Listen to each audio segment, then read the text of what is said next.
Money does something strange to your head, and the wild part is you usually don't even notice. Let's look at it with one tiny example. You find $200 on the street. A great feeling. Now you lose $200 out of your wallet. Which feeling is stronger? It's the loss. It weighs about twice as much. And that is exactly what costs you the most with money. What you just felt has a name: loss aversion. Two psychologists, Daniel Kahneman and Amos Tversky, described it back in 1979. The idea behind it, prospect theory, is now one of the most important works in all of behavioral economics. The core is simple.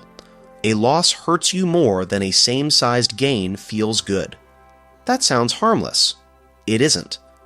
Because that one small gap is exactly what makes you hold falling stocks too long, buy insurance you don't need out of fear, and throw good money after bad. Over the next few minutes, I'll show you what's going on in your head, and one single question that exposes the whole thing.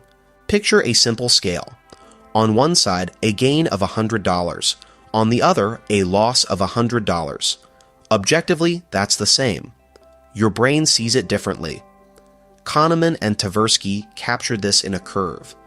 Go up toward gains, and your good feeling rises, but only gently.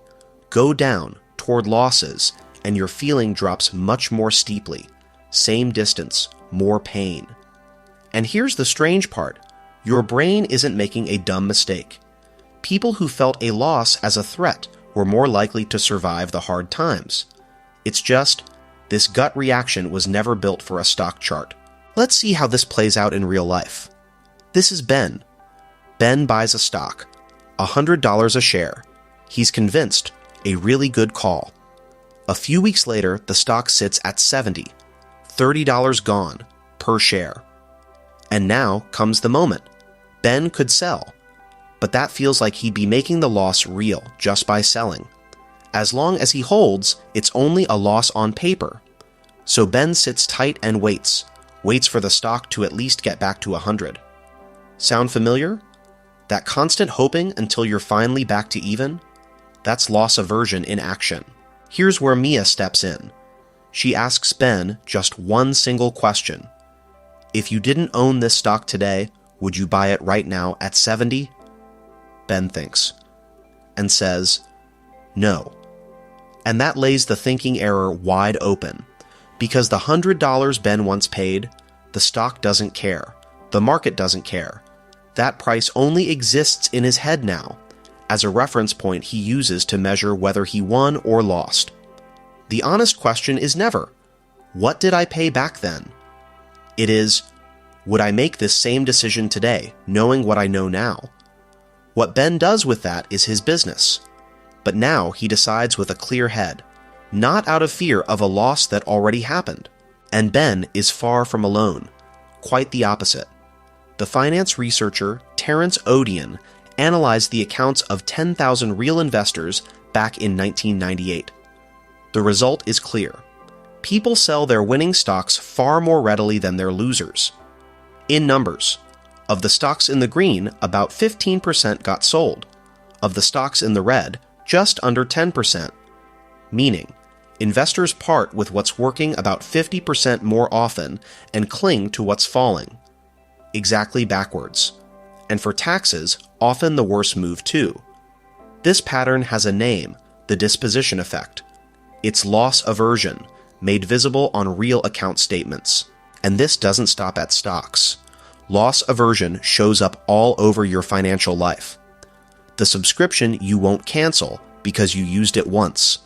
The concert ticket you drive to, sick in the rain, because after all, you paid for it. Or the constant checking.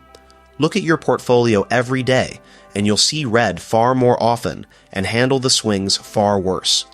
Researchers call that myopic, short-sighted, loss aversion. Benartzi and Thaler showed it. People who look less often ride the market's ups and downs a lot more calmly. It's always the same pattern. The fear of admitting a loss makes the decision for you, not your reason. And now, the part almost nobody talks about. Losses weigh twice as much, That number comes from lab experiments with bets. On average, the factor landed around 2, but that's an average, not a law of nature. For small amounts, the effect is often barely measurable. For big, important decisions, it gets stronger, and researchers genuinely argue about how broadly it holds. But, and this is the point, that the fear of losses colors your money decisions is well documented, across decades, on real accounts, in real heads. So this isn't about your brain being broken, it's about knowing the reflex. Because what you can see can't steer you in secret anymore. So, what do you take away? Losses feel stronger than same-sized gains, and that reflex quietly makes your money decisions for you. The tool against it is one single question. Is an old price steering my decision right now, or the thing itself? Ask that, and you decide with your head, not with fear. So, now it's your turn. Where has the fear of a loss pushed you into a worse decision? A stock you held way too long? A subscription you won't cancel? Drop it in the comments. I read every single one, and the most interesting stories I'll pick up in a future video.